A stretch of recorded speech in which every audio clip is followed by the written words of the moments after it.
Yes? Very good. Are you all ready for our English class? Okay, fine. Do you remember what we have learned in the last class? About a fighter pilot. Who was he? Very good. He was Roald Dahl. Who is Roald Dahl? He is a British writer and also a fighter pilot.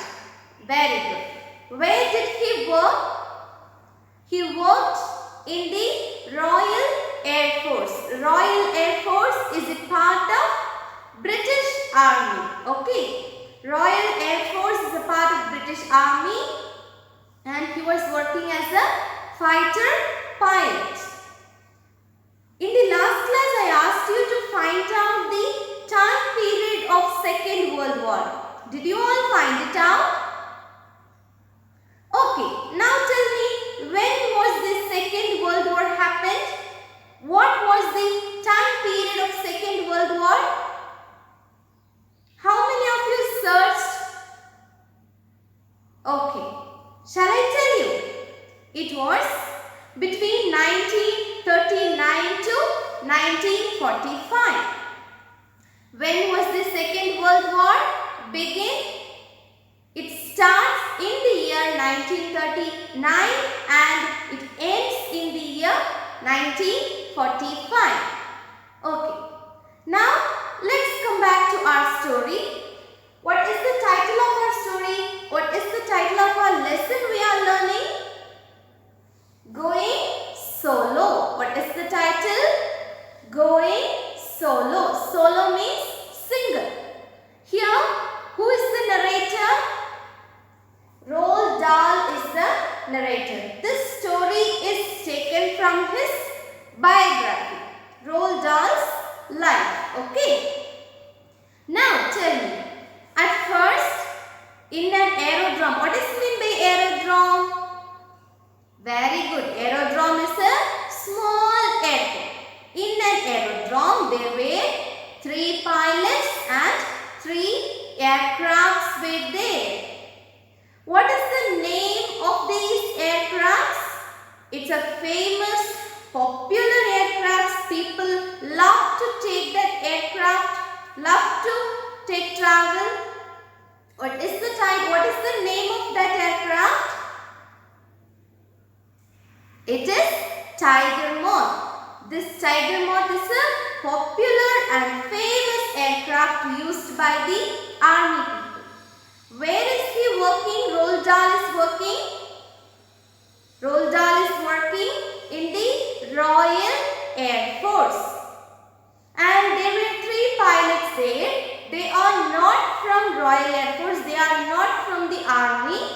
But they are from a domestic airlines or airways. It is called as Wilson Airways. And who is the instructor for Roald Dahl, or who is the trainer for Roald Dahl? Flying Officer Parkinson. And this training is in Kenya. Where is Kenya? Kenya is in East Africa. Where is Kenya? Kenya is in East Africa. It's a beautiful place. So now Roald Dahl is going to get training. He is about to get training from the flying officer Parkinson. He feels very happy to travel in this particular aircraft because it's a popular aircraft. He is a pilot. As a pilot, he is taking this Tiger Moth. It's a very rare thing. It's a very valuable thing to take Tiger Moth. Okay. As a pilot, he feels very proud. He feels very proud to become a part of the Second World War and also as a fighter pilot. Okay. These are the things we have learned in the last class. Now, let's move on to our today's class. Are you all ready, students? Students, all of you, take your book, take your English textbook and take page number 49. Take page number 49. Okay. Shall we all read the text? Listen. You could spin her vertically downwards for thousands of feet, and then all she needed was a touch of the rudder, a bit of throttle, and the stick pushed forward, and out she came in a couple of flips. What is meant by throttle? To control an engine with the flow of fuel. When flying a military aeroplane, you sit on your parachute, which adds another 6 inches to your height. When I got into the open cockpit of a Tiger Moth for the first time and sat down on my parachute, my entire head stuck up in the open air. The engine was running and I was getting a rush of wind full in the face from the slipstream. You are too tall, the instructor, whose name was Flying Officer Parkinson, said. Are you sure you want to do this? Yes, please, I said. Wait till we rev her up for takeoff, Parkinson said. You'll have a job to breathe and keep those goggles down or you'll be blinded by watering eyes. Now, here they are referring the Tiger Moth as a lady, as a female character, her. You don't think that her is a word, it is referring to the Tiger Moth. Here we are considering our Mother Earth as, or our Earth as a mother, right? Mother India. We are personifying the Earth as a mother, as a human being. Similarly, here they are considering Tiger Moth as a lady, as a female character. So they are considering the Tiger Moth as her or she. Okay, they are giving life to this Tiger Moth. Okay, here they are telling that you could spin her vertically. Don't think that it's a lady who is going up and down. Here, her is referring to Tiger Moth. Okay. So, the Parkinson, Flying Officer Parkinson is saying that we can take the flight, take the aircraft upside down, we can take it vertically, we can make any adventures with the help of this Tiger Moth. What was the engine used in the Tiger Moth? Gypsy engine. Because gypsy engines are very strong, it will not stop in the mid-air. Okay, in the mid-air, if the flight or the aircraft gets repaired, what will happen? We can do nothing. Here they are using gypsy engine, and this particular Tiger Moth aircraft is a very strong aircraft. They can do whatever thrills, whatever adventures, whatever tasks with this Tiger Moth. And they are take this Flying Officer Parkinson is asking our narrator, asking Roald Dahl to take his goggles towards at the top on the head, and he is asking, he is instructing our narrator Roald Dahl to have it on his eyes. Goggles, what is meant by goggles? Glass, eyeglasses, spectacles. Okay. So, he is asking him to wear his goggles because in the rush wind, in the rush air, he will not able to open his eyes. Water will be coming or tears will be coming from his eyes unless he wear these goggles. Sometimes while traveling in a two-wheeler, in a bike, tears will be flowing from our eyes. Why? Because of the heavy rush or the rush of the wind. Okay. So here this flying officer Parkinson is instructing him, take your goggles and wear it on your eyes. Don't keep it on the top of your head. And also there was a parachute for every pilot. Have you all seen parachute? Okay. So in every flight there will be a parachute for the pilots. It will be on the seat. So that itself is taking 6 inches. Okay. 6 inches thickness of the parachute is on the seat of the pilot. So when he sat on that particular seat, he looks like a tall person. Because on the seat there was a parachute and above that our narrator is sitting, and that's why he looks like a tall man. Next, Parkinson was right. On the first flight I was almost asphyxiated by the slipstream and survived only by ducking down into the cockpit for deep breaths every few seconds. After that, I tied a thin cotton scarf around my nose and mouth, and this made breathing possible. What is meant by cockpit? The area in the plane where the pilots sit. Slipstream, the stream of air behind the vehicle that is moving very fast. Asphyxiated, made unconscious on being unable to breathe. Now, at first the flying officer is asking him to have his goggles. Now the flight takes off and the rush wind, the blow of wind is very heavy in the air. So he is unable to breathe, he is unable to open his eyes.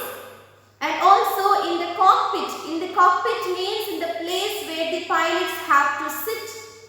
That seat has a parachute, and above that parachute our narrator is sitting, and that's why he looks like a tall man.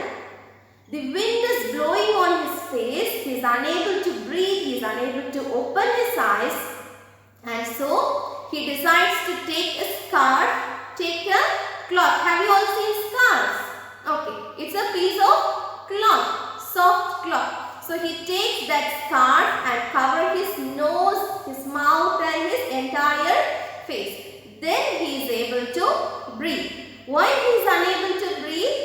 Because of the heavy wind which is coming on which is flowing like anything. Okay, the rush heavy wind is blowing heavily, and that's why he feels difficulty to breathe. Now he is following all the instructions. Goggles, covered his face with a scarf, his nose and mouth. Now he is okay to breathe. Till this, can you understand, students? With this tiger moth, they can do any adventures because it's a very strong aircraft, and at once this aircraft takes off, the heavy wind was increasing and he is unable to open his eyes, he is unable to breathe because of the heavy wind. So, flying officer Parkinson is instructing him to take his goggles and also cover his face, cover his nose and mouth with a scarf. Till this, can you understand? One more thing, what is meant by cockpit? It's a place where the pilots should sit, and there was a parachute on the seat of the pilot. That's why he is looking a little bit taller than he is. Okay, till this, can you understand? Now, take page number 50.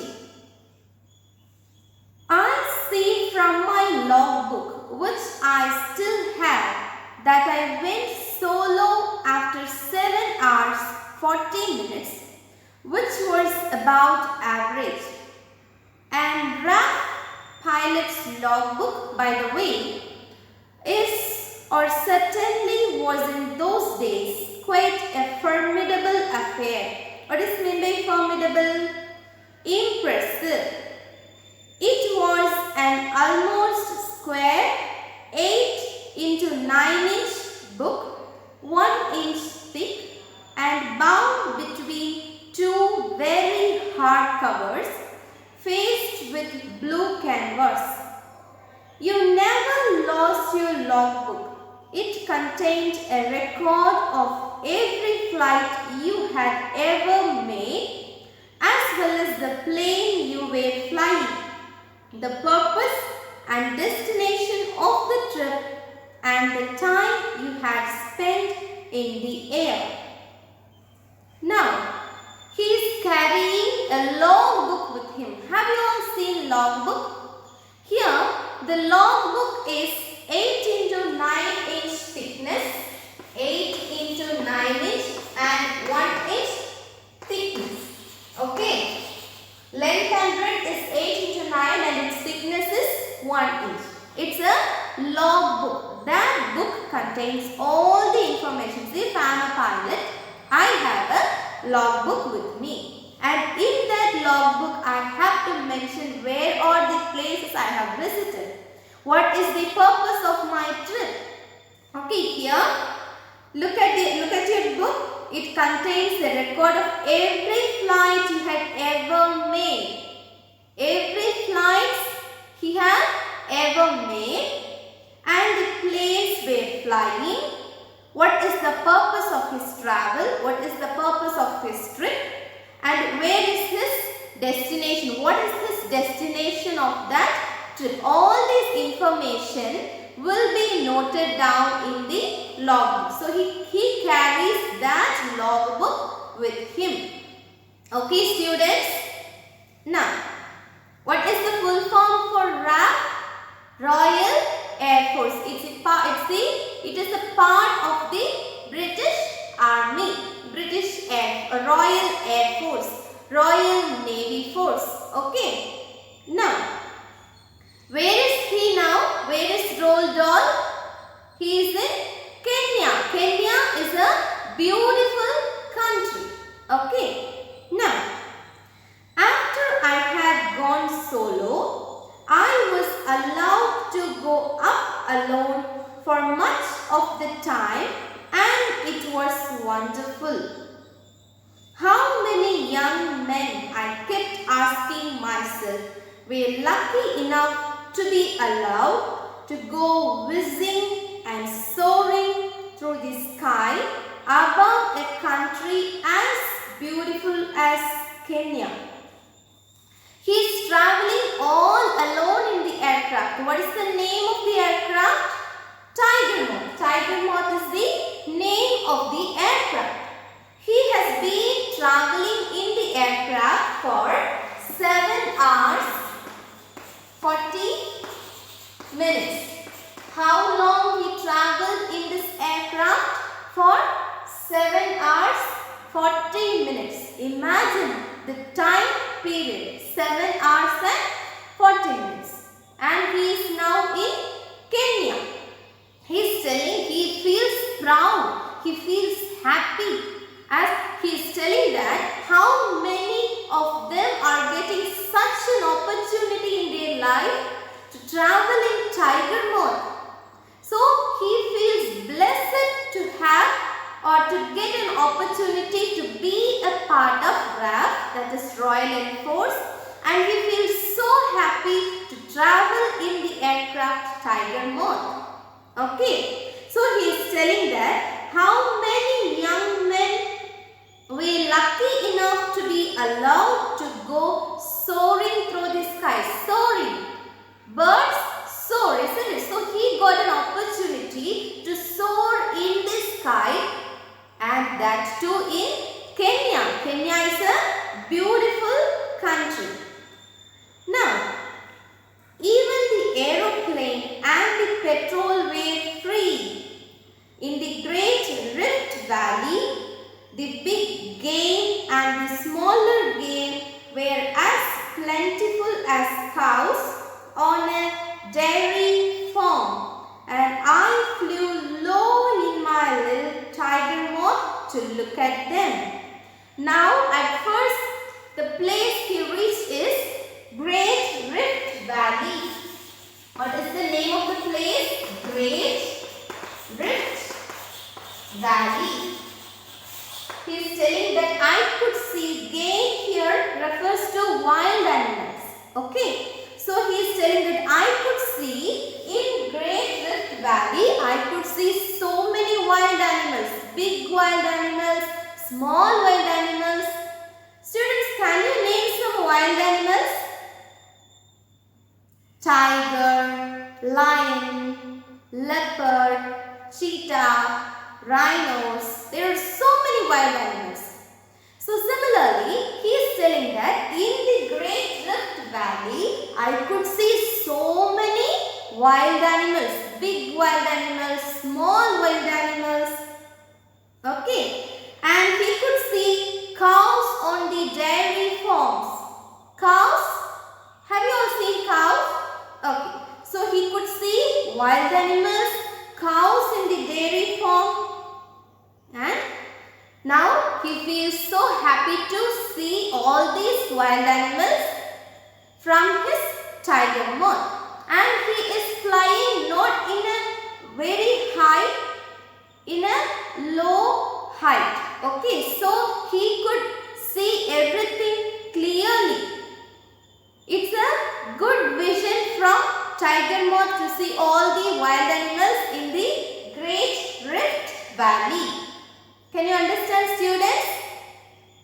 Now, from the Great Rift Valley, he could see so many wild animals and cows.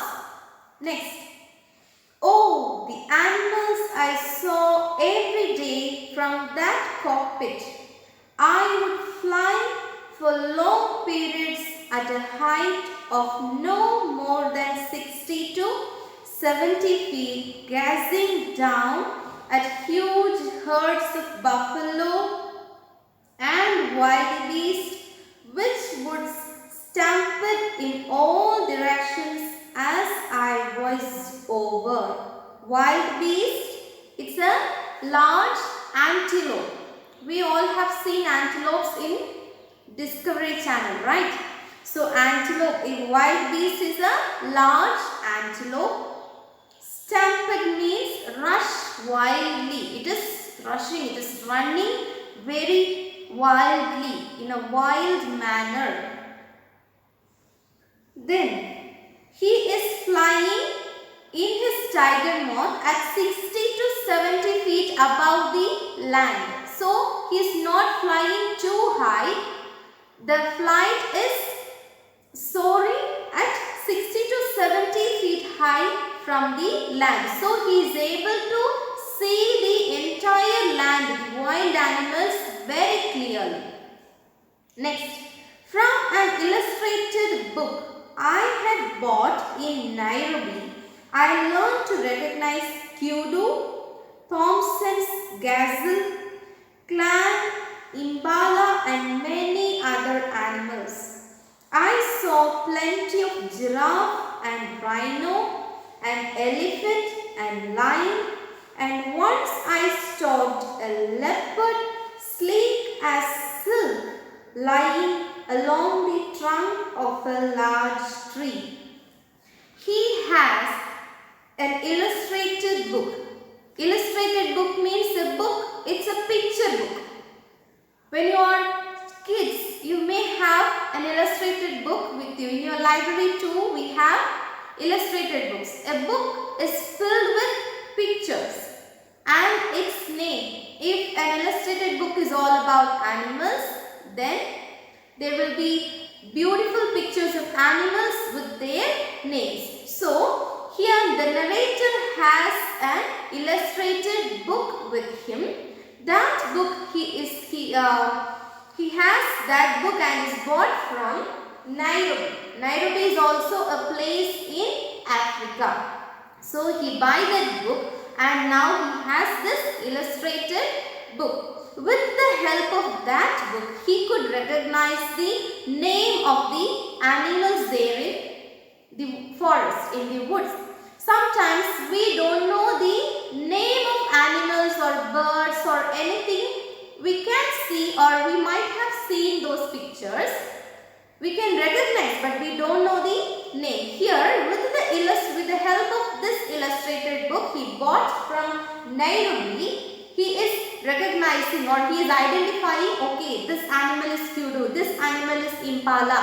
So with the help of that book, he is recognizing all the animals. Now think that you don't know, you have not seen lion in pictures. You know only the word L-I-O-N, lion. But without the vision, without seeing the picture of lion, can you recognize or can you identify this is lion? If we don't know the picture or the image of lion, we can take, or if we see a cat, then we can say this is a lion.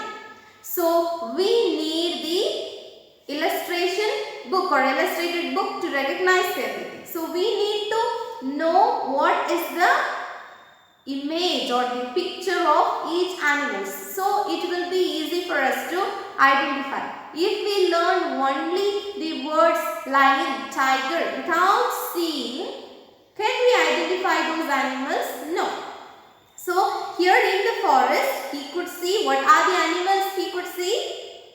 He could see giraffe, impala, elephant, lion, and also a leopard. A leopard which was lying in under a tree. So he could see leopard, elephant, lion, impala, kudu, clan, and many other animals. Can you understand, students? In the forest we can see so many wild animals, right? Next, he was watching some impala grazing below him and deciding which one to have for his dinner. I flew over the pink flamingos on Lake Nakuru, and I flew all the way around the snow summit of Mount Kenya in my trusty little tiger moth. What a fortunate fellow I am, I kept telling myself. Nobody has ever had such a lovely time as this. Now he is moving to Lake Nakuru, and there he could see flamingos, pink colored flamingos. Flamingos, have you all seen flamingos? Okay. So in the Lake Nakuru, he could see, it is also in Africa, it is also in Kenya. There he could see the pink colored flamingos, and also he could see imbalas. Imbalas are grazing. What is meant by grazing? Birds, sheep, goats, cows, herds will grass, right? They will eat grass. That is grazing. Now, if he could see impalas which are grazing there, and he is thinking that I can hunt one of the impalas, and I can have my dinner. This is his plan. Now he could see flamingos, and he feels so proud of traveling in his little tiger moth. Okay, students, and he is telling that I had a lovely, pleasant time in Kenya. Here he is sharing his experience as a trainer in Kenya. He is getting training in Kenya in an aerodrome by Flying Officer Parkinson. Here he is describing what are the things he saw in the wild, in the forest. What are the animals he saw in the wild forest? Can you understand? At last, he also included a letter he wrote to his mother about his experience, or what are the things he did in his training period. Okay, so here he is sharing his experience. When did I wake up every day in the morning? How did I attend my lectures? How they are instructing, how they are training, how they are giving training for us to become a fighter pilot, and he also asked his mother to take care of her. Okay, so by reading this letter, what will his mother think about him? His mother will feel so proud of her son, right? How many of you wish to become or wish to join in Indian Army? How many of you wish to join in our Indian Army? So working in the armed force is a proud thing. We all should be proud of the people who are working in the Indian Army. Similarly, Roald Dahl is now after the training he becomes a fighter pilot, and he has been working for the Second World War from 1939 to 1945. So he has been working as a fighter pilot for these long years, and he feels so proud. I was also a part of Second World War. I can also do something for my nation. Every individual in this world has a work, or it's our duty to do something for our nation. So he feels so proud to be a part of Royal Air Force and to be a part of, to be a member, to be a person who worked for the Second World War, and he got a beautiful experience in his training period. By reading this letter, his mother might felt very proud of him. Okay, this is all about our lesson, Going Solo. Have you all understood, students? Do you love this lesson? Okay, so what are the places he visited or he saw from Tiger Moth in Kenya? Mount Kenya, Nairobi. From Nairobi he bought a book, illustration book, Great Rift Valley and Mount Kenya. These are the places he visited in Kenya, and he feels very happy to become a fighter pilot. And he traveled all alone. That was a beautiful experience for him. Okay? Students, I hope you all enjoyed our lesson Going Solo. I'll meet you in another class with a new topic. Until, take care. Thank you.